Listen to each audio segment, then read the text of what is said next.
বাসায় যাইতে লেগেছে কাজ করে। এই সময় 2 দিন ধরে ঘুরতে আসছি, ঢাকা মেডিকেল নিয়েছে, ফিরে যেছে, আনছি, এনে ফোন করতে আবার নিছি, আবার হৃদরোগের ওই জায়গায় দিয়েছে, আবার হ্যান্ডুন আনছি, আবার কাটতে কুটতে ওই আবার ফিরে যেছে, আবার আনছি ফোন করতে। আমাকে নাই টাকা পয়সা কি দিয়ে আমরা টিকিট করাম। ঘামের এত দাগ হয় কিভাবে? এই যে ভাবি, দাগও যাবে রাগও যাবে, নিন চাকা সুপার হোয়াইট। কি দিয়ে মা কি দিয়ে করাম টিকিটে কাম করতে ভাত খাই, নাই ছিলেন বাবা।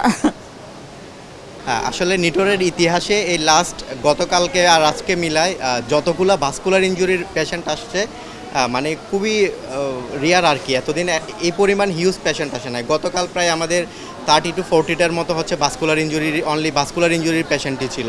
এবং আসলে যে জায়গায় ভাস্কুলার ইনজুরিগুলো ছিল, যেগুলো হচ্ছে রিপেয়ার করতে হয়, যে যদি রিপেয়ার না করে তখন পেশেন্টের ওই লিম্বটা থ্রেটেনিং হয়ে যায় আর কি, যে কোনো সময় এটা নষ্ট হয়ে যেতে পারে। তো এরকম কেস প্রচুর পাইছি। এবং আমরা এই লাস্ট কয়েকদিনের মধ্যে আমরা নিটোরের মধ্যে গানশট ইনজুরির প্রায় 300+ পেশেন্ট ম্যানেজ করছি। এর মধ্যে গতকালকে ছিল 150-র মতো। এবং এটার হচ্ছে সর্বাধিক নেতৃত্ব দিয়েছেন আমাদের পরিচালক মহোদয় স্যার, প্রফেসর ডক্টর কাজী শামীমুজ্জামান স্যার।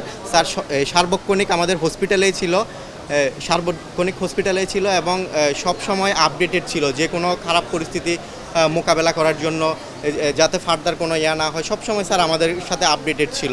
এবং এটাতে আমরা অনেক খুশি স্যারের এরকম একটা মানে আগ্রহ এবং ইভেন গতকালকে দেখা গিয়েছে যে কি আমাদের সব সিনিয়র স্যাররা সবাই হচ্ছে অ্যাট এ টাইম ওটিতে ইমার্জেন্সিতে ছিল আর কি। তো আমাদের হ্যাঁ, ওয়ার্কলোডটা তো সবসময়ই থাকে। গতকাল এই লাস্ট কয়েকদিনের মধ্যে ওয়ার্কলোডটা একটু বেশি ছিল আর কি। তাও এটা হচ্ছে আমাদের স্যারের নেতৃত্বে।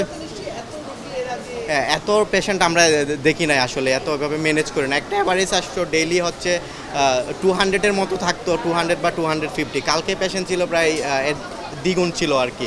এবং ম্যাক্সিমামেরগুলো দেখা যাচ্ছে যে কি মানে ইন্টারভেনশন লাগতেছে, ভাস্কুলার ইনজুরি ছিল বা ইমিডিয়েট কোনো কিছু লাগতেছে, এরকম পেশেন্টের ওয়ার্কলোড বেশি ছিল।